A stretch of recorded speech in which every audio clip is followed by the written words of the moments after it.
नमस्कार दोस्तों, आप देख रहे हैं सिटी हलचल। मैं हूं आपके साथ अशोक चोपड़ा। नंगल ट्रक यूनियन के चुनाव बेशक गत दिवस शांतमय ढंग से संपन्न हो गए हो और किसी प्रकार की कोई अप्रिय घटना और विरोध नहीं हुआ हो, लेकिन वार्ड नंबर 3 से चुनाव लड़े शुभम, वार्ड नंबर 4 से चुनाव लड़े मनमोहन कुमार और ट्रक यूनियन के पूर्व सदस्य रहे देवेंद्र राणा ने आज प्रेस वार्ता का आयोजन कर प्रशासन पर चुनाव निष्पक्ष ढंग से न करवाने का आरोप लगा दिया। हालांकि जब नतीजे घोषित हुए थे तब पत्रकारों से बात न करने वाले नेता आज प्रेस वार्ता कर चुनाव में कथित तौर पर धांधली होने का आरोप लगाने सामने आ गए। पहले सुने क्या कहा ट्रक यूनियन के पूर्व सदस्य देवेंद्र राणा ने पत्रकारों से बात करते हुए। बेनती करना, मैं हंबियाल तो नरेंद्र राणा बोल रहा है। इस सोसाइटी नाल मैं सन 88 ਦਾ जुड़िया गया, पर 98 तक जो तक यूनियन रही है उदों तक चलता रहा। उसके बाद सोसाइटी 98 के बाद बनी है, 5वां के 6वां इलैक्शन हैगा, पर हर इलैक्शन च धक्का हुंदा आया, पर एतकी ना धक्का महा धक्का होया इदा मैं कदे भी नहीं देखा। मैं तो ये चाहता है कि इलैक्शन जिहड़ा कल भी ने 3 मैंबरां दा कराया, वो अगर सरकार अपने आप को साफ सुथरा चाहती है। पहला इलैक्शन असीं देखो लोक सभा दे भी देखे, विधान सभा भी देखी, पंचायतां दे भी देखे है, तो कमेटियां दे भी देखे है। उत्थे इन्हां दे जिहड़े कैंडीडेट है या पोलिंग ਏਜੰਟ है उन्हां नूं अंदर बिठाया जाता जिथे कि बक्सा वोटां दा हुंदा है। साडे कोई इन्हां दे कैंडीडेट भी इन्हां ने बाहरले कमरे 'ਚ बिठाए सीगे, जिथे इन्हां दे बक्से सीगे उत्थे सिर्फ उन्हां दे अपने महकमे दे ही बंदे सीगे, जो सोसाइटी दे मुलाजम उत्थे बने सीगे या डीआर वगैरह जिन्हां दा इलैक्शन करवाया ड्यूटी लगी वही बैठे सीगे। ਜਦੋਂ 1 ਵਜੇ ਇਲੈਕਸ਼ਨ ਸਾਡੀਆਂ ਵੋਟਾਂ ਪੈਣੀਆਂ ਬੰਦ ਹੋਈਆਂ, ਉਹਨਾਂ ਨੇ ਜਿਹੜੇ ਕੈਂਡੀਡੇਟ ਸਾਡੇ ਬਾਹਰ ਵੀ ਬੈਠੇ ਸੀਗੇ ਕਮਰੇ 'ਚ ਉਹ ਵੀ ਕੱਢ ਦਿੱਤੇ। ਇਹਨਾਂ ਨੇ ਬਾਹਰ ਇੱਕ ਕਮਰੇ ਨੂੰ ਤਾਲਾ ਲਾ ਕੇ ਅੰਦਰ ਰੱਖ ਦਿੱਤਾ। ਅਸੀਂ ਉਸ ਵਕਤ ਰੋਲਾ ਪਾਇਆ ਡੀਐਸਪੀ ਸਾਹਿਬ ਨੂੰ, ਮੈਂ ਕਿਹਾ ਮੈਂ ਕਿਹਾ ਜਿੱਥੇ ਤੁਸੀਂ ਤਾਲਾ ਲਾਇਆ ਉਸ ਤਾਲੇ ਦੇ ਬਾਹਰ ਸਾਡੇ ਤਿੰਨੇ ਕੈਂਡੀਡੇਟ ਬਿਠਾ ਦਿਓ, ਤੁਸੀਂ ਖਾਣਾ ਜੋ ਪ੍ਰਤੀਕਿਰਿਆ ਕਰਨੀ ਕਰੋ। ਉਹਦੇ ਬਾਅਦ ਜਦੋਂ ਤਾਲਾ ਖੋਲ੍ਹਣਾ ਇਹਨਾਂ ਸਾਹਮਣੇ ਤਾਲਾ ਖੋਲ੍ਹ ਕੇ ਇਹਨਾਂ ਦੇ ਬਕਸੇ ਇਹਨਾਂ ਦੇ ਸਾਹਮਣੇ ਖੋਲ੍ਹੋ। ਕਹਿੰਦੇ ਜੀ ਅਸੀਂ ਤਾਂ ਕੁਝ ਨਹੀਂ ਕਰ ਸਕਦੇ। ਉਹ ਪ੍ਰੋਜੈਕਟਿੰਗ ਅਫਸਰ ਨੂੰ ਬੁਲਾ ਲਿਆ ਜਿਹੜੇ ਉਹਨਾਂ ਦੇ ਰਾਹੁਲ ਪਾਠਕ ਜੀ ਸੀਗੇ। ਉਹ ਕਹਿੰਦੇ ਨਰਿੰਦਰ ਜੀ ਅਸੀਂ ਤਾਂ ਆਪਣੀ ਰੋਟੀ ਖਾਣੀ ਕੰਮ। ਮੈਂ ਕਿਹਾ ਕੰਮ ਪਰ ਤੁਸੀਂ ਪ੍ਰੋਸੈਸ ਤਾਂ ਅਡਾਪਟ ਕਰੋ ਨਾ। ਸ਼ੁਰੂ ਤੇ ਤੁਸੀਂ ਪਹਿਲਾਂ ਇਹੀ ਕੰਮ ਰੱਖਿਆ ਕਿ ਇਹਨਾਂ ਬੰਦਿਆਂ ਨੂੰ ਬਾਹਰ ਰੱਖਿਆ, ਹੁਣ ਤੁਸੀਂ ਕਮਰੇ ਤੋਂ ਵੀ ਬਾਹਰ ਕੱਢ ਦਿੱਤਾ, ਹੁਣ ਨੀਚੇ ਪੌੜੀਆਂ ਉਤਾਰਤਾ, ਹੁਣ ਤੁਸੀਂ ਅੰਦਰ ਕਿਆ ਫਿਰ ਉਹ ਐਸਐਚਓ ਮੈਨੂੰ ਕਹਿੰਦਾ ਨਹੀਂ ਚਾਬੀ ਸਾਡੇ ਕੋਲ ਹੈ, ਤੁਹਾਨੂੰ ਸਾਡੇ ਤੇ ਵਿਸ਼ਵਾਸ ਹੋਣਾ ਚਾਹੀਦਾ ਉਸ ਕਮਰੇ ਦੀ। ਮੈਂ ਕਿਹਾ ਸਾਨੂੰ ਕਿਸੇ ਤੇ ਵਿਸ਼ਵਾਸ ਨਹੀਂ, ਸਰਕਾਰ ਨਾਲ ਚੱਲਦਾ ਸਭ ਕੁਝ। ਉਹੀ ਗੱਲ ਹੋਈ, ਇਹਨਾਂ ਨੇ ਜਿਹੜੇ ਸਾਡੇ ਕੈਂਡੀਡੇਟ ਸੀਗੇ ਉਹਨਾਂ ਦੇ ਆਧਾਰ ਨਾਲ ਵੋਟਾਂ ਇਹਨਾਂ ਨੇ ਇਸ ਹਿਸਾਬ ਨਾਲ ਉਹਦੇ ਵਿੱਚ ਕੱਢ ਕੇ ਪਾਈਆਂ। ਸਾਡੇ ਕਈ ਇੱਕ ਕੈਂਡੀਡੇਟ ਮੁੰਡਾ ਇੱਥੋਂ ਮੇਘਪੁਰ ਤੋਂ ਹੈ, ਦੀਪਕ ਸ਼ਰਮਾ, ਸ਼ੁਭਮ ਰਾਣਾ, ਉਹਨੇ ਆਪਣੇ ਬਕਸੇ ਦੇ ਵਿੱਚੋਂ ਵੋਟਾਂ ਕੱਢਦੇ ਵੀ ਦੇਖ ਲਏ। ਐਸਐਚਓ ਨੂੰ ਕੰਪਲੇਂਟ ਕੀਤੀ, ਡੀਐਸਪੀ ਨੂੰ ਕੰਪਲੇਂਟ ਕੀਤੀ। ਉਹ ਕਹਿੰਦੇ ਤੁਹਾਨੂੰ ਤਲਾਸ਼ੀ ਦੇਣੇ। ਮੈਂ ਕਿਹਾ ਤਲਾਸ਼ੀ ਤੁਸੀਂ ਕਮਰੇ ਦੀ ਲੈ ਸਕਦੇ, ਬੰਦੇ ਢਿੱਡ ਦੀ ਤਲਾਸ਼ੀ ਥੋੜ੍ਹਾ ਲੈ ਲੈਣੀ। ਕਿਸੇ ਨੇ ਕੋਈ ਸੁਣਵਾਈ ਨਹੀਂ ਕੀਤੀ, ਕਿਸੇ ਨੇ ਕੋਈ ਸੁਣਵਾਈ ਨਹੀਂ ਕੀਤੀ। ਅੰਦਰ ਪੱਤਰਕਾਰ ਸਾਡੇ ਉਹਨੂੰ ਜਾਣੇ ਨਹੀਂ ਦਿੱਤੇ, ਜਦ ਕਿ ਤੁਸੀਂ ਸਾਡੀ ਵਰਸ਼ਨ ਲੈ ਸਕਦੇ ਸੀ ਅੰਦਰ ਜਾ ਕੇ ਵੀ ਇਲੈਕਸ਼ਨ ਕਿਸ ਤਰ੍ਹਾਂ ਚੱਲਦਾ। ਅੰਦਰ ਸਾਨੂੰ ਤੁਹਾਨੂੰ ਨਹੀਂ ਜਾਣਦਾ, ਸਾਨੂੰ ਨਹੀਂ ਜਾਣ ਦਿੰਦੇ, ਕੈਂਡੀਡੇਟ ਨੂੰ ਨਹੀਂ ਅੰਦਰ ਤੱਕ ਪਹੁੰਚ ਦਿੱਤੇ। ਕੈਂਡੀਡੇਟ ਵੀ ਬਾਹਰ ਰੱਖੇ ਸੀਗੇ, ਇੱਕ ਮੋਬਾਈਲ ਤੱਕ ਬਾਹਰ ਬਿਠਾਏ ਸੀਗੇ। ਸੋ ਇਸ ਕਰਕੇ ਇਹ ਇਲੈਕਸ਼ਨ ਅਗਰ ਸਰਕਾਰ ਆਪਣੇ ਆਪ ਨੂੰ ਸਾਫ਼ ਸੁਥਰਾ ਚਾਹੁੰਦੀ ਹੈ ਕਿ ਅਸੀਂ ਬਹੁਤ ਸਾਫ਼ ਹੈ ਤਾਂ ਦੁਬਾਰਾ ਕਰਵਾ ਲੈਣ। ਸਾਡੀ ਇਹੀ ਰਿਕੁਐਸਟ ਹੈ। ਉਹ ਇਲੈਕਸ਼ਨ ਨੂੰ ਇਲੈਕਸ਼ਨ ਦੀ ਪ੍ਰਤੀਕਿਰਿਆ ਮੁਤਾਬਕ ਕਰਾਉਣ, ਇੱਦਾਂ ਨਾ ਕਰਾਉਣ ਜਿੱਦਾਂ ਐਤਕੀ ਧਾਂਦਲੀ ਕੀਤੀ ਹੈ। ਮੈਂ ਹੋਰ ਤੁਹਾਡੇ ਚੈਨਲ ਨਾਲ ਮਾਧਿਅਮ ਰਾਹੀਂ ਕਹਿਣਾ ਚਾਹੁੰਦਾ, ਜੇ ਹਰਜੋਤ ਬੈਂਸ ਜੀ ਸਾਡੇ ਮੰਤਰੀ ਹੈ, ਇਸ ਇਲੈਕਸ਼ਨ ਦੇ ਵਿੱਚ ਉਹਨਾਂ ਦਾ ਚਾਚਾ ਕੀ ਕਰਦਾ ਸੀ ਜੋ ਸਾਫ਼ ਸੁਥਰੇ ਹੈ, ਤਾਂ ਚਾਚੇ ਦਾ ਇੱਥੇ ਕਿ ਡਿਊਟੀ ਲਾਈ ਸੀਗੀ ਉਹਨੇ, ਉਹਦੇ ਕੋਲ ਗੱਡੀ ਨਹੀਂ ਹੈ, ਕੁਛ ਨਹੀਂ ਹੈ। ਇੱਕ ਮੈਂ ਮੇਨ ਗੱਲ ਇਹ ਕਹਿੰਦਾ ਹਰਜੋਤ ਬੈਂਸ ਜੀ ਨੂੰ ਵੀ ਤੁਹਾਡੇ ਸਾਡੇ ਐਕਟਿਵ ਮੈਂਬਰ 600 ਮੈਂਬਰ ਆ, 200 ਸਾਡਾ ਜੇ ਉਹ ਚਾਹੁੰਦੇ ਆ 2000 ਆ ਸਾਡਾ ਸੋਸਾਇਟੀ ਦਾ ਮੈਂਬਰ, 2000 ਨੂੰ ਐਕਟਿਵ ਕਰ ਲੈਣ। ਔਰ ਉਹ ਸਾਡੇ ਮੰਤਰੀ ਹੈ, ਮੰਤਰੀ ਉਹ ਇਸ ਯੂਨੀਅਨ ਦੇ ਪ੍ਰਤੀ ਖੜ ਜਾਣ, ਇਲੈਕਸ਼ਨ ਦੇ ਵਿੱਚ ਮੈਂਬਰੀ ਵਾਸਤੇ ਖੜ ਜਾਣ। ਇੱਧਰੋਂ ਮੈਂ ਨਰਿੰਦਰ ਰਾਣਾ ਖੜਨਾ ਚਾਹੁੰਦਾ ਹੈ ਔਰ ਸਾਫ਼ ਸਪਸ਼ਟ ਇਲੈਕਸ਼ਨ ਕਰਾ ਦੇਣ। ਮੈਂ ਜੇ ਹਰਜੋਤ ਸਾਡੇ ਜਿੱਤਦੇ ਆ ਮੰਤਰੀ ਸਾਹਿਬ ਤਾਂ ਮੈਂ ਪੰਜਾਬ ਛੱਡ ਦੂੰ 5 ਸਾਲ ਵਾਸਤੇ। ਜੇ ਮੈਂ ਜਿੱਤਦਾ ਤਾਂ ਉਹ ਆਪਣਾ ਜੱਜ ਛੱਡ ਦੇਵੇ ਪੰਜਾਬ ਨੂੰ, ਚੈਲੰਜ ਕਰਦਾ ਮੈਂ। ਪਰ ਹੋਣਾ ਸਾਫ਼ ਸੁਥਰਾ ਚਾਹੀਦਾ। ਜੇ ਇੱਦਾਂ ਪੁਲਿਸ ਦਾ ਸਾਥ ਲੈ ਕੇ ਜਾਂ ਅਫਸਰਾਂ ਦਾ ਸਾਥ ਲੈ ਕੇ ਕਰਨਾ, ਉਹ ਨਹੀਂ ਸਾਨੂੰ ਮਨਜ਼ੂਰ ਹੈ। ਹੁਣ ਫਿਰ ਕੀ ਰਣਨੀਤੀ ਹੈ, ਮੰਗ ਕਿਆ ਕਰਦੇ ਤੁਸੀਂ? ਅਸੀਂ ਮੰਗ ਇਹ ਕਰਦੇ ਸਾਡਾ ਇਲੈਕਸ਼ਨ ਦੁਬਾਰਾ ਕਰਾਇਆ ਜਾਵੇ। ਸਾਨੂੰ ਨਹੀਂ ਤਸੱਲੀ ਇਸ ਇਲੈਕਸ਼ਨ ਤੇ। ਕੱਲ ਵੀ ਅਸੀਂ ਉਸ ਵਕਤ ਤੁਹਾਡੇ ਨਾਲ ਨਹੀਂ, ਤੁਹਾਡੇ ਮਾਧਿਅਮ ਗੱਲ ਕਰਨਾ ਚਾਹੁੰਦੇ। ਸਾਡੇ ਮੁੰਡੇ ਸੀਗੇ ਗਰਮ, ਐਕਚੁਅਲੀ ਜਿਨ੍ਹਾਂ ਦੇ ਕੋਈ 100 ਬੰਦਾ ਖੜਾ ਵਾ ਇੱਕ ਬੰਦੇ ਦੇ ਪਿੱਛੇ ਵੋਟਾਂ ਪਾਉਣ ਵਾਸਤੇ, ਉਹ 100 ਹੀ ਗਰਮ ਹੁੰਦਾ ਪਿਆ ਵੀ ਸਾਡੇ ਨਾਲ ਹੋਇਆ ਕੀ ਹੈ। ਮੈਂ ਉਹਨਾਂ ਨੂੰ ਆਪਣੇ ਹਿਸਾਬ ਨਾਲ ਲੈ ਕੇ ਬਾਹਰ ਚਲਾ ਗਿਆ। ਡੀਐਸਪੀ ਨੂੰ ਵੀ ਕਿਹਾ, ਮੈਂ ਕਿਹਾ ਤੁਸੀਂ ਕੋਈ ਗੱਲ ਨਹੀਂ, ਮੇਰੀ ਜ਼ਿੰਮੇਵਾਰੀ ਹੈ, ਬੱਚੇ ਬਾਹਰ ਜਾਓਗੇ। ਬਾਹਰ ਲੈ ਗਿਆ। ਉਸ ਵਕਤ ਜੇ ਮੈਂ ਕੋਈ ਗੱਲ ਕਰਦਾ ਹੋ ਸਕਦਾ ਮਾਹੌਲ ਹੋਰ ਕੁਝ ਬਣਦਾ, ਕਿਉਂ ਅੱਜ ਸੈਚਰਡੇ ਸੰਡੇ ਹੈ, ਕਿਉਂ ਇਹਨਾਂ ਨੇ ਤਾਂ ਪਰਚੇ ਦਰਜ ਕਰਨੇ ਨਾ, ਸਾਡੀ ਕੱਲ ਅੱਜ ਜਵਾਨ ਥੋੜੀ ਨਾ, ਕੱਲ ਅੱਜ ਵੀ ਛੁੱਟੀ ਹੈ, ਕੱਲ ਵੀ ਛੁੱਟੀ ਹੈ। ਇਸ ਕਰਕੇ ਮੈਂ ਉਸ ਚੀਜ਼ ਨੂੰ ਜਿਹੜੇ ਅਧਿਕਾਰੀ ਡਿਊਟੀ ਲੱਗੀ ਉਹਨਾਂ ਤੋਂ ਇਲਾਵਾ ਪੁਲਿਸ ਨੇ ਵੀ ਇੰਟਰਫੇਰੈਂਸ ਕੀਤੀ ਵਿੱਚ? ਪੁਲਿਸ ਦੀ ਤਾਂ ਸਾਰੀ ਇੰਟਰਫੇਅਰ ਸੀਗੀ। ਪੁਲਿਸ ਨੇ ਸਾਨੂੰ ਕਿਉਂ ਨਹੀਂ ਅੰਦਰ ਕੈਂਡੀਡੇਟ, ਪੁਲਿਸ ਹਰ ਇਲੈਕਸ਼ਨ 'ਚ ਰਹਿੰਦੀ ਹੈ। ਪੁਲਿਸ ਕੈਂਡੀਡੇਟ ਨੂੰ ਆਪ ਕਹਿੰਦੀ ਤੇਰਾ ਉਹ ਬਕਸਾ ਉਹਦੇ ਕੋਲ ਬੈਠ। ਅਸੀਂ ਉਹਨਾਂ ਨੂੰ ਖੁਦ ਕਿਹਾ ਵੀ ਜਿਹੜੇ ਬੰਦੇ ਕੈਂਡੀਡੇਟ ਹੈ ਉਹਨਾਂ ਨੂੰ ਬਕਸੇ ਦੇ ਕੋਲ ਛੱਡੋ। ਇਹਦੇ ਸੰਬੰਧ ਵਿੱਚ ਤੁਸੀਂ ਕੋਈ ਸ਼ਿਕਾਇਤ ਸਾਡੀ ਸ਼ਿਕਾਇਤ ਉੱਤੇ ਅਸੀਂ ਬੋਲੇ ਸਕਦੇ ਸੀ ਡੀਐਸਪੀ ਤੱਕ, ਡੀਐਸਪੀ ਤੱਕ। ਅਗਲੀ ਰਣਨੀਤੀ ਤਾਂ ਸਾਡੀ ਹੈ ਵੀ ਇੱਕ ਜਿਹੜੇ ਸਾਡੇ ਰਾਹੁਲ ਪਾਠਕ ਜੀ, ਇਹਨਾਂ ਨੇ ਰਾਹੁਲ ਕਾਲੀਆ ਜੀ ਨੂੰ ਮੈਂਬਰ ਲਿਆ 7 ਨੰਬਰ ਵਾਰਡ ਤੋਂ,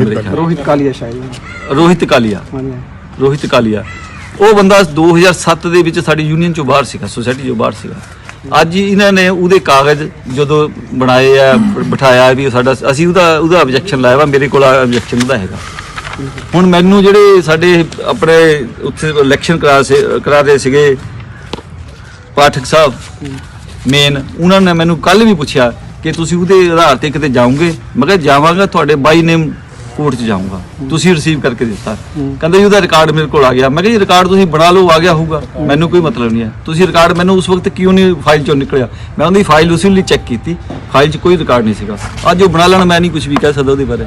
ਜਦੋਂ ਸਾਡਾ ਫਰਜ਼ ਹੈ ਅਸੀਂ ਉਹਦਾ ਇਨਸਾਫ ਲੈਣਾ। ਰਿਟਨ 'ਚ ਆਬਜੈਕਸ਼ਨ ਲਗਾਇਆ ਤਾਂ ਰਿਟਨ 'ਚ ਆਬਜੈਕਸ਼ਨ ਸੋਸਾਇਟੀ ਦਾ ਮੈਂਬਰ ਨਹੀਂ ਤਾਂ ਹੁਣ ਐਕਟਿਵ ਸੋਸਾਇਟੀ ਦਾ ਐਕਟਿਵ ਮੈਂਬਰ ਨਹੀਂ, 2007 ਦਾ ਚਲਾ ਗਿਆ ਵਾ। ਫਿਰ ਇਹ ਹੁਣ ਕਿਸ ਤਰ੍ਹਾਂ ਲਿਆਂਦਾ? ਇਹ ਤਾਂ ਧਾਂਦਲੀ ਆ ਪੂਰੀ। ਤੁਹਾਡਾ ਕਹਿਣਾ ਮਤਲਬ ਹੈ ਪਿਛਲੇ 25 ਸਾਲਾਂ ਜਿੱਦਾਂ ਕਹਿੰਦੇ ਕਿ ਲਿਫਾਫੇ ਚੋਂ ਪ੍ਰਧਾਨ ਨਿਕਲ ਕੇ ਆਉਂਦਾ ਸੀ, ਐਤਕੀ ਵੀ ਪ੍ਰੋਸੈਸ ਹੋਇਆ ਹੈ ਔਰ ਹੁੰਦਾ ਆਇਆ ਜੀ। ਇਸ ਵਾਰ ਸਭ ਤੋਂ ਜ਼ਿਆਦਾ ਹੋਇਆ ਜੀ।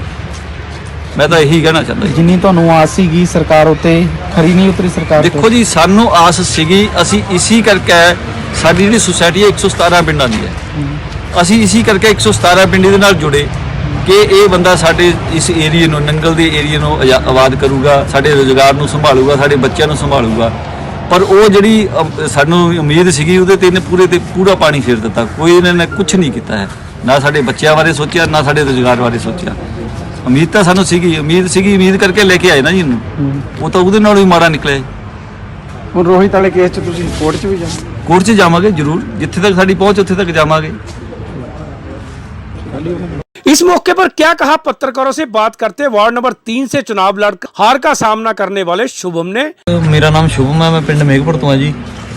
सर मैं जोन नंबर 3 तो चोन लड़ रहा ਸੀਗਾ ਜੀ, ਤੇ ਮੇਰੇ ਨਾਲ ਕੈਂਡੀਡੇਟ ਸੀਗੇ ਜੀ ਆਕਾਸ਼ ਉੱਪਲ ਜੀ ਤੇ ਹਰਦੀਪ ਜੀ। ਤੇ ਸਰ ਜਦੋਂ ਸਟਾਰਟਿੰਗ ਤੋਂ ਹੀ ਮਤਲਬ 7 ਤਰੀਕ ਨੂੰ ਸਾਡਾ ਮਤਲਬ ਇੱਕ ਤਾਂ ਹੀ ਨਹੀਂ ਚੋਣ ਵਾਲਾ ਕੰਮ ਕੀਤਾ, ਐਡ ਦੀ ਸਪੋਰਟ ਕੀਤਾ। ਚੋਣ ਦਾ ਮਤਲਬ ਇਹ ਹੁੰਦਾ ਜੀ, ਜਿਵੇਂ ਦੇਖ ਲਓ ਤੁਸੀਂ ਮਤਲਬ ਮਹੀਨਾ ਪਹਿਲਾਂ ਜੇ ਬੰਦੇ ਨੂੰ ਪਤਾ ਲੱਗਣਾ ਚਾਹੀਦਾ ਵੀ ਹਾਂ ਚਲੋ ਟਰੱਕ ਯੂਨੀਅਨ ਦੇ ਹੋ ਰਿਹਾ ਜੀ ਚੋਣ, ਤੇ ਉਹਨਾਂ ਦੀ ਚੋਣ ਹੋਣੀ ਹੈ ਤਾਂ ਬੰਦਾ ਆਪਣੀ ਪ੍ਰੈਕਟਿਸ ਕਰਦਾ, ਤਿਆਰੀ ਕਰਦਾ, ਜੋ ਵੀ ਕਰਦਾ ਜਿਵੇਂ ਜੀ ਪ੍ਰੋਸੈਸ ਵਾਈਜ਼। ਤੇ ਸਰ ਜਿਵੇਂ ਹੀ 7 ਤਰੀਕ ਨੂੰ ਮੈਂ ਮਤਲਬ ਆਪਣੇ ਫਾਰਮ ਡਿਪੋਜ਼ਿਟ ਕੀਤੇ ਤੇ ਉਸ ਟਾਈਮ ਹੀ ਮੇਰੇ ਤੋਂ ਪ੍ਰੈਸ਼ਰਾਈਜ਼ ਕਰਨਾ ਸ਼ੁਰੂ ਕਰ ਦਿੱਤਾ। ਜਿਵੇਂ ਆਪਣੇ ਸਾਡੇ ਮੌਜੂਦਾ ਐਮਐਲਏ ਸਾਹਿਬ ਦੇ ਚਾਚਾ ਜੀ ਬਚਿੱਤਰ ਸਿੰਘ ਜੀ, ਤੇ ਸਾਡੇ ਪਿੰਡ ਤੋਂ ਸਰਦਾਰ ਓਮਕਾਰ ਸਿੰਘ ਜੀ, ਤੇ ਹੋਰ ਵੀ ਕਈ ਇਹਨਾਂ ਦੇ ਨਾਲ ਮਤਲਬ ਕਾਫੀ ਬੰਦੇ ਆਏ ਸੀਗੇ, ਤੇ ਜੋ ਮੈਨੂੰ ਪ੍ਰੈਸ਼ਰਾਈਜ਼ ਕਰ ਰਹੇ ਸੀ ਕਿ ਮਤਲਬ ਤੁਸੀਂ ਆਪਣੇ ਫਾਰਮ ਚੱਕੋ, ਤੁਹਾਨੂੰ ਜੋ ਚਾਹੀਦਾ ਅਸੀਂ ਦੇਵਾਂਗੇ, ਐਡ ਦੀ ਸਪੋਰਟ, ਤੁਹਾਨੂੰ ਕਿਹੜਾ ਕੰਮ ਫਸਿਆ ਤੁਹਾਡਾ, ਤੇ ਤੁਹਾਨੂੰ ਜੋ ਮਤਲਬ ਕੰਮ ਹੈਗਾ ਅਸੀਂ ਕਢਾਵਾਂਗੇ ਤੁਹਾਡਾ, ਤੁਸੀਂ ਆਪਣੇ ਕਾਗਜ਼ ਚੱਕੋ ਸਿਰਫ। ਤੇ ਅਸੀਂ ਗੱਲ ਸਰ ਕਾਗਜ਼ ਚੱਕਣੀ ਦੀ ਨਹੀਂ ਹੁੰਦੀ, ਅਸੀਂ ਵੀ ਪਾਰਟੀ ਦੇ ਵਰਕਰ ਹੈ ਜੀ, ਅਸੀਂ ਵੀ ਪਾਰਟੀ ਨੂੰ ਵੋਟ ਪਾਈ, ਸਾਰਿਆਂ ਨੇ ਨੰਗਲ ਯੂਨੀਅਨ ਨੇ ਓਪਨਲੀ ਹੋ ਕੇ ਸਰ ਚੈਲੰਜ ਕੀਤਾ। ਸਰ ਸਾਰੇ ਪਿੰਡਾਂ ਤੋਂ ਪ੍ਰਦਰਸ਼ਨ ਕਰਦੇ ਆਏ, ਸਿਰਫ ਪਾਰਟੀ ਕਰਕੇ ਚਲੋ ਹਾਂ ਵੀ ਬਦਲਾਅ ਚਾਹੀਦਾ, ਕਿਉਂਕਿ ਪਹਿਲਾਂ ਵਾਲੀਆਂ ਪਾਰਟੀਆਂ ਤੋਂ ਬੰਦੇ ਬਹੁਤ ਪਰੇਸ਼ਾਨ ਸੀਗੇ ਜੀ। ਮਤਲਬ ਜਿਹੜਾ ਕਿ ਤੰਗ ਆ ਕੇ ਬੰਦੇ ਕਹਿੰਦੇ ਵੀ ਚਲੋ ਨਵੀਂ ਪਾਰਟੀ ਨੂੰ ਮੌਕਾ ਦਿਓ, ਪਰ ਜਿਹੜੀ ਨਵੀਂ ਪਾਰਟੀ ਹੈ ਇਹ ਤਾਂ ਉਹਨਾਂ ਤੋਂ ਵੀ ਉੱਪਰ ਸੀਗੀ ਜੀ। ਉਹਨਾਂ ਨੇ ਆਪਣਾ ਸਿਰਫ ਪਾਰਟੀਬਾਜ਼ੀ ਕਰਕੇ ਬੰਦਿਆਂ ਨੂੰ ਬਹੁਤ ਪ੍ਰੈਸ਼ਰਾਈਜ਼ ਕਰਨ ਦੀ ਕੋਸ਼ਿਸ਼ ਕੀਤੀ ਹੈ ਜੀ। ਤੁਸੀਂ ਆਪਣੇ ਕਾਗਜ਼ ਚੱਕੋ, ਅਸੀਂ ਤੁਹਾਨੂੰ ਮਤਲਬ ਕਾਫੀ ਲਾਲਚ ਦਿੱਤੇ ਵੀ ਤੁਸੀਂ ਆਹ ਕਰੋ, ਅਸੀਂ ਆਹ ਕਰਾਂਗੇ, ਅਸੀਂ ਆਹ ਕਰੋ, ਆਹ ਕਰਾਂਗੇ, ਤੁਹਾਨੂੰ ਐਕਟਿਵ ਮੈਂਬਰ ਰੱਖਦੇ ਆ, ਉਹ ਕਰਦੇ ਆ ਜੀ, ਐਦਾਂ ਕਰਦੇ ਆ ਜੀ। ਉਸ ਤੋਂ ਬਾਅਦ ਸਰ ਮੈਨੂੰ ਰਾਤ ਨੂੰ ਵੀ ਕਈ ਫੋਨ ਆਏ ਜੀ, ਮਤਲਬ ਤੁਸੀਂ ਆਪਣੇ ਫਾਰਮ ਚੱਕੋ, ਉਹ ਕਰੋ ਜੀ, ਆਹ ਕਰੋ ਜੀ। ਤੇ ਉਸ ਤੋਂ ਬਾਅਦ ਫਿਰ 8 ਤਰੀਕ ਨੂੰ ਅਸੀਂ ਸਰ ਆਪਣੀ ਕੰਪੇਨਿੰਗ ਸ਼ੁਰੂ ਕਰਤੀ। 8 ਤਰੀਕ ਤੋਂ ਬਾਅਦ ਫਿਰ ਜਿਵੇਂ ਵੋਟਾਂ ਦਾ ਟਾਈਮ ਆਇਆ ਸਰ, ਉਸ ਤੋਂ ਬਾਅਦ ਫਿਰ ਸਾਰੇ ਜਿਵੇਂ ਵੋਟਾਂ ਦਾ ਕੰਮ ਵਧੀਆ ਚੱਲ ਰਿਹਾ ਸੀਗਾ ਮਾਰਨਿੰਗ ਤੋਂ, ਪਰ ਮੈਨੂੰ ਸਰ ਮਾਰਨਿੰਗ ਤੋਂ ਥੋੜਾ ਜਿਹਾ ਡਾਊਟ ਸੀਗਾ ਜੀ ਉਸ ਟਾਈਮ, ਕਿਉਂਕਿ ਪ੍ਰਸ਼ਾਸਨ ਦੀ ਜਿਵੇਂ ਡਿਊਟੀ ਲੱਗੀ ਸੀਗੀ, ਆਪਣਾ ਕੰਮ ਚੱਲ ਰਿਹਾ ਸੀਗਾ ਸਾਰਾ ਵਧੀਆ ਜੀ। ਉਸ ਤੋਂ ਬਾਅਦ ਜਿਵੇਂ ਸਰ ਟਾਈਮਿੰਗ 9 ਤੋਂ 1 ਸੀਗੀ VOTING ਟਾਈਮਿੰਗ, ਤੇ ਜਦੋਂ ਸਰ 1 ਵਜੇ ਨੂੰ 5-7 ਮਿੰਟ ਰਹਿ ਰਹੇ ਸੀਗੇ ਜੀ, ਤੇ ਉਦੋਂ ਮੈਂ ਕਿਹਾ ਚਲੋ ਮੈਂ ਉਹਨਾਂ ਕੋਲ ਜਾਣਾ ਆਪਣੇ ਜਿੱਥੇ ਸਾਡੀ ਵੋਟ ਵਾਰਡ ਨੰਬਰ 3 ਦੀ ਪੋਲਿੰਗ ਹੋ ਰਹੀ ਸੀਗੀ। ਤੇ ਮੈਂ ਜਦੋਂ ਅੰਦਰ ਗਿਆ ਸਰ ਸੂਰੇਵਾਲ ਤੋਂ ਆਪਣੇ ਸੈਕਟਰੀ ਸਾਹਿਬ ਜੀ, ਤੇ ਉਹ ਸਰ ਜਿਹੜਾ ਸਾਡਾ ਬਾਕਸ ਬਣਿਆ ਸੀਗਾ, ਪਹਿਲੀ ਗੱਲ ਤੇ ਸਰ ਬਾਕਸ ਜਦੋਂ ਓਪਨ ਕੰਮ ਹੋ ਰਿਹਾ ਸਾਰਾ VOTING ਕਰਵਾ ਰਹੇ ਆ ਸਾਰਾ, ਜਿਵੇਂ ਆਪਣੀ ਪੰਚਾਇਤ ਦੀ VOTING ਹੁੰਦੀ ਜਾਂ MC ਦੀ VOTING ਕੋਈ ਵੀ VOTING ਹੁੰਦੀ ਸਾਰਾ ਕੰਮ ਓਪਨਲੀ ਹੁੰਦਾ ਸਰ। ਤੇ ਉਹ ਬੰਦੇ ਆਪ ਸਾਹਮਣੇ ਬੈਠੇ ਤੇ ਉਹ ਕੋਰਨਰ ਤੇ ਰੱਖਿਆ ਸੀਗਾ ਬਾਕਸ, ਤੇ ਉਹ ਸਾਰਾ ਪਰਦੇ ਲਗਾ ਕੇ ਸਰ ਢਕਿਆ ਹੋਇਆ ਸੀਗਾ ਕਮਰਾ, ਤੇ ਜੋ ਕਰਦੇ ਉਹ ਅੰਦਰ ਕਰਨ ਤੇ ਕਿਸੇ ਨੂੰ ਪਤਾ ਨਹੀਂ ਲੱਗੇ ਬਾਹਰ ਕੀ ਹੋ ਰਿਹਾ। ਅਸੀਂ ਬੈਠੇ ਸੀਗੇ, ਚਲੋ ਪੋਲਿੰਗ ਏਜੰਟ ਵੀ ਸੀਗੇ, ਚਲੋ ਅਸੀਂ ਵੀ ਆਂਦੇ ਜਾਂਦੇ ਸੀਗੇ ਜੀ। ਜਿਵੇਂ ਮੈਂ ਸਰ ਅੰਦਰ ਬੈਠਿਆ ਤੇ ਸਾਨੂੰ ਸਾਡੇ ਜਦੋਂ ਅੰਦਰ ਸਰ ਅਸੀਂ ਆਪਣੇ ਜਿਹੜਾ ਪ੍ਰਧਾਨ ਜੀ ਦਾ ਕਮਰਾ ਉਦੋਂ ਸਾਨੂੰ ਓਪੋਜ਼ਿਟ ਡਾਇਰੈਕਸ਼ਨ 'ਚ ਬਿਠਾਇਆ ਗਿਆ ਸੀਗਾ, ਮਤਲਬ ਜੋ ਹੋ ਰਿਹਾ ਵੀ ਇਹਨਾਂ ਨੂੰ ਨਾ ਸਾਹਮਣੇ ਪਤਾ ਲੱਗੇ ਵੀ ਗਲਾਸ ਤੇ ਮਤਲਬ ਵਿਜ਼ਨ ਨਾ ਕਲੀਅਰ ਹੋਵੇ ਕੀ ਕਰ ਰਹੇ ਆ ਅੰਦਰ, ਜੋ ਵੀ ਇਹਨਾਂ ਦੀ ਡਿਊਟੀ ਸੀਗੀ ਜਿਹੜੇ ਵੀ VOTING ਕਰਵਾ ਰਹੇ ਸੀਗੇ ਜੀ। ਜਿੱਥੇ VOTING ਹੋ ਰਹੀ ਸੀ ਤੁਹਾਨੂੰ ਉਸ ਕਮਰੇ 'ਚ ਨਹੀਂ ਬੈਠਣ ਦਿੱਤਾ ਗਿਆ? ਨਹੀਂ ਸਰ, ਉੱਥੇ ਨਹੀਂ ਬੈਠਣ ਦਿੱਤਾ, ਕਿ ਸਾਨੂੰ ਉਸ ਤੋਂ ਵੀ ਓਪੋਜ਼ਿਟ ਡਾਇਰੈਕਸ਼ਨ 'ਚ ਬਿਠਾਇਆ, ਪਰ ਬਟ ਨਾਲ ਦੇ ਕਮਰੇ 'ਚ ਬਿਠਾਇਆ ਕਿ ਇਹਨਾਂ ਨੂੰ ਕਲੀਅਰ ਨਾ ਹੋ ਸਕੇ ਵੀ ਉੱਥੇ ਕੀ ਹੋ ਰਿਹਾ ਅੰਦਰ। ਫਾਰਮੈਲਿਟੀ ਹੋਈ ਪੂਰੀ? ਫਾਰਮੈਲਿਟੀ ਸਰ ਪ੍ਰੋਪਰ ਫਾਰਮੈਲਿਟੀ, ਸਾਫ਼ ਧੱਕਾ ਦਿਖਦਾ ਜੀ। ਜਿਵੇਂ ਉਸ ਤੋਂ ਬਾਅਦ ਸਰ ਇਹਨਾਂ ਨੂੰ ਜਦੋਂ 1 ਵਜੇ ਨੂੰ ਸਰ 5-7 ਮਿੰਟ ਸੀਗੇ, ਜਦੋਂ ਮੈਂ ਅੰਦਰ ਗਿਆ ਮੈਂ ਕਿਹਾ ਚਲੋ ਮੈਂ ਪੁੱਛਾਂ ਕਿੰਨੀ ਵੋਟ ਪੋਲ ਹੋਈ। ਤਾਂ ਸਰ ਜਦੋਂ ਮੈਂ ਅੰਦਰ ਗਿਆ ਜੀ, ਤਾਂ ਜਿਹੜੇ ਸੈਕਟਰੀ ਸਾਹਿਬ ਸੀਗੇ ਸੂਰੇਵਾਲ ਤੋਂ ਜੀ, ਤੇ ਇੱਕ ਜਸਵਿੰਦਰ ਸਿੰਘ ਜੀ ਸੀਗੇ ਸੁਸਾਇਟੀ ਇੰਸਪੈਕਟਰ ਭਨਾਮ ਤੋਂ ਜੀ, ਸਰ ਉਹ ਜਿਵੇਂ ਕੋਰਨਰ ਤੇ ਬੈਠੇ ਸੀਗੇ, ਤੇ ਉਹ ਬਾਕਸ ਵਿੱਚੋਂ ਨਾ ਆਪਣੇ ਸਕੇਲ ਨਾਲ ਪੇਜ ਕੱਢ ਰਹੇ ਸੀਗੇ, ਉਹ ਜੋ ਵੋਟ ਪਾ ਰਹੇ ਸੀਗੇ ਜੀ ਬੰਦੇ।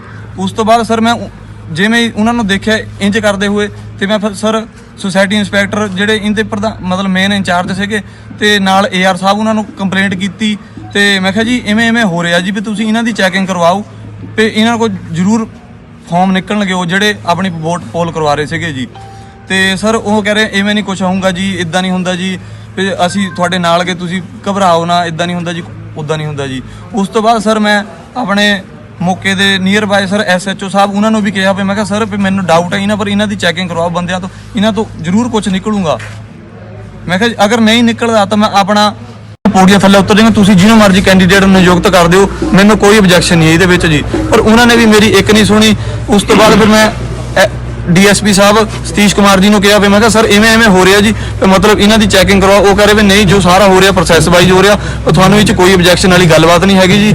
ਤੇ ਜਿਵੇਂ ਵੀ ਆਪਣਾ ਪਹਿਲਾਂ ਤੋਂ ਕੰਮ ਬੰਦ ਲਿਫਾਫੇ ਵਾਲਾ ਚੱਲਦਾ ਆ ਰਿਹਾ ਹੀ ਹੈ, ਉਹ ਰੀਤ ਚੱਲੀ ਆ ਰਹੀ ਹੈ। ਇਹਦੇ ਵਿੱਚ ਉਹਨਾਂ ਨੇ ਸਿਰਫ ਮਤਲਬ ਨਾਮ ਮਾਤਰ ਵੋਟਾਂ, ਨਾਮ ਦੀਆਂ ਵੋਟਾਂ ਕਰਵਾ ਕੇ ਸਿਰਫ ਇੱਕ ਜਨਤਾ ਮੂਹਰੇ ਆਪਣਾ ਇਮੇਜ ਕਲੀਅਰ ਕੀਤੀ ਵੀ ਹਾਂ ਅਸੀਂ ਵੋਟ ਸਾਫ਼ ਸੁਥਰੀ ਕਰਵਾਈ ਹੈ, ਤੇ VOTING ਵਾਲਾ ਪ੍ਰਕਿਰਿਆ ਸਾਰੀ ਸਹੀ ਕਰਵਾਈ ਸੀਗੀ ਜੀ।